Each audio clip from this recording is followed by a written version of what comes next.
And what Slavoj tells us in a number of his publications is that the way Hegel radicalized Kant by getting rid of the thing in itself is also the way that Lacan radicalized Freud. So that the unconscious in Freud is in some sense a real thing, a quasi-biological entity that's there, hidden beneath appearance.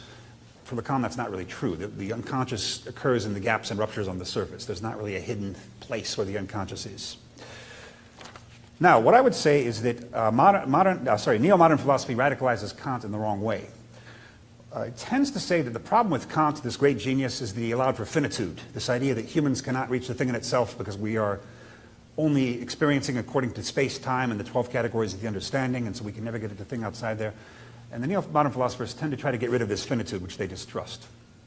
I would go the other way. I think the finitude is insurmountable. I think the problem with Kant is that he left the human-world relation at the center of philosophy, and it's the only real relation he can talk about. Kant doesn't really allow you to talk about the collision of two inanimate entities, except insofar as we are talking about it, and therefore the conditions of human experience apply to discussing that.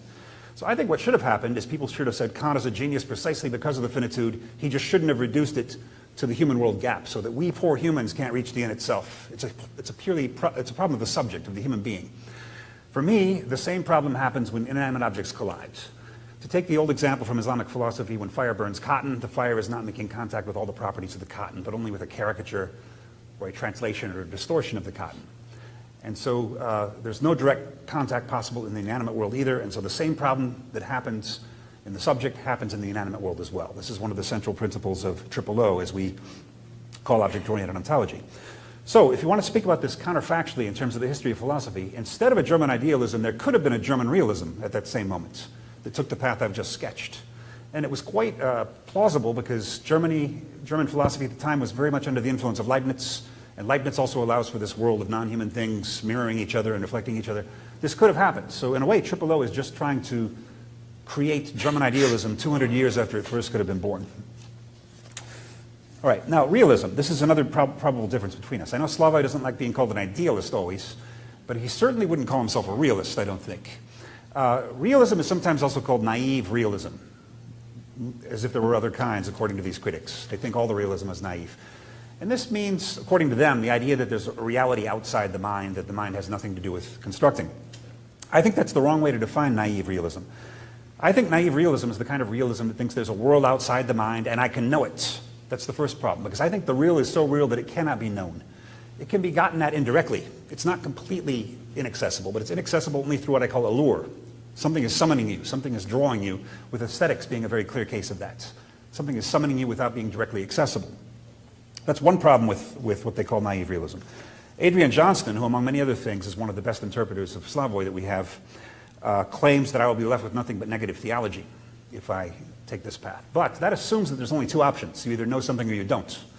Whereas this is what is called Minos Paradox. This is what Socrates criticizes, the idea that you already know something or you don't. I think the truth is that we are somewhere in between those. And this is the foundation for philosophia in the Greek meaning of it, that it's a love of wisdom. You never attain the wisdom. You're always somewhere in between there. And I think also this is what aesthetics is about. Aesthetics is not a kind of knowledge any more than philosophy is, and this holds for architecture as well as the arts.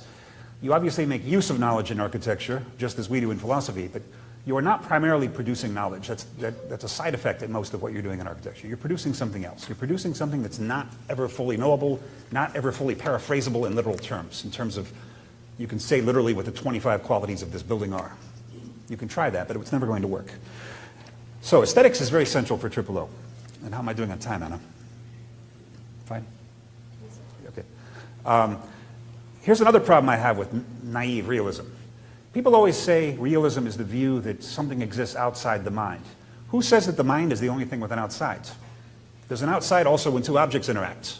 And I say that there's a reality outside of that interaction. When the fire burns the cotton, there's a cotton outside of what the fire interacts with. And so realism is something that affects not just us, something outside our mind. It implies also something outside of objects when they interact. So objects translate each other, just as we translate them.